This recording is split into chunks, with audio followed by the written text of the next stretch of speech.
The truth is a tad embarrassing, I'm afraid to say.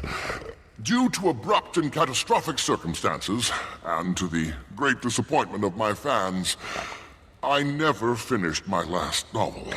Because you got lost in the Shiver Peaks, chasing whispers. The consequence of which has been the affliction of terrible and perennial writer's block. It is the struggle of every great author. I decided a bit of traveling would stir the imagination. Perhaps I shall stumble upon... what's the word? Talent? Serendipitous inspiration. This place is so inspiring and not at all dreary. Oh, I agree. Nonetheless, the creative spark eludes me. I'm still missing something crucial.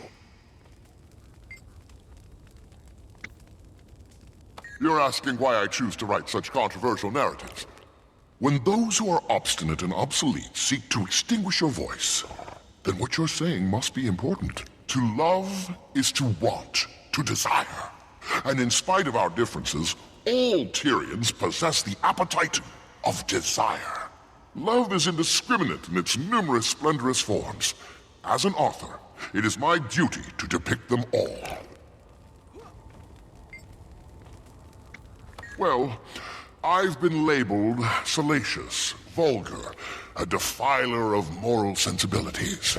Don't forget pompous and pretentious. A writer whose prose is so purple, so tumescent, it'd make his frivolous characters blush. As I've told you repeatedly, I do not consider the Divinity Chronicle to be a reputable journalistic establishment. And why do you have that rubbish review memorized? I think it's beautifully written. Sophomoric and tedious. A crocatorid affair is a narcissistic exertion in... Critics, what do they know? Sensuality is the spectrum of all senses. Modern, discontented Tyrians only make love with their eyes. Oh, no. I want readers to gaze upon the form of body. The firm musculature of a Char warrior, and the captivating curves of a Norn. I want them to taste every bead of sweat, to hear the tender raptures of intimacy, and feel the rhythm of their lover's heartbeat as their fingers run through their coarse fur.